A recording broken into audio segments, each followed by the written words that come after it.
বলছেন বাংলাদেশের অর্থনীতিতে বড় ধাক্কা, স্থল পথে বাংলাদেশের বাণিজ্যে বিধিনিষেধ আরোপ করা হয়েছে, আর এতেই একাধিক স্থল বন্দরের ছবিটা আমূল বদলে গেছে। আর এই কারণে মোহাম্মদ ইউনূসকে দুষছে বাংলাদেশিরা।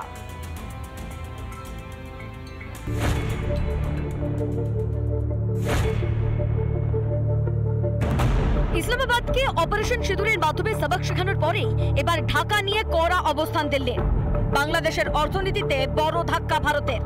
সেদেশ থেকে আমদানির ক্ষেত্রে জারি হয়েছে একাধিক নিষেধাজ্ঞা।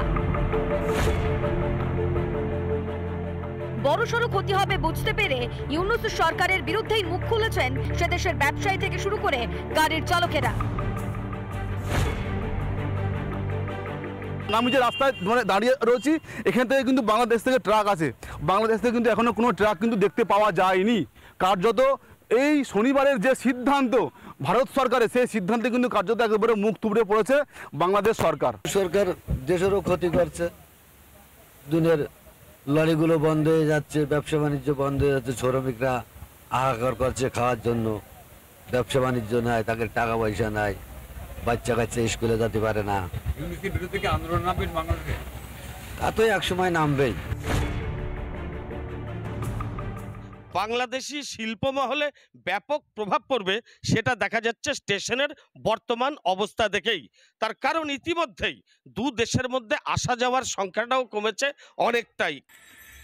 অর্থনৈতিক দিক দিয়ে বা আমাদের যে একটা সুযোগ সুবিধা ছিল ভারতের সাথে বাংলাদেশের সাথে, একটা যে যাতায়াত লেনদেন ব্যবসা বাণিজ্য যেগুলো ছিল সেগুলো অনেক ক্ষতি হয়ে যাবে।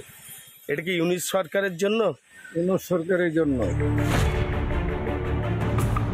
বর্তমানে রয়েছি দক্ষিণ দিনাজপুর জেলার হিলি আন্তর্জাতিক স্থলবন্দরে।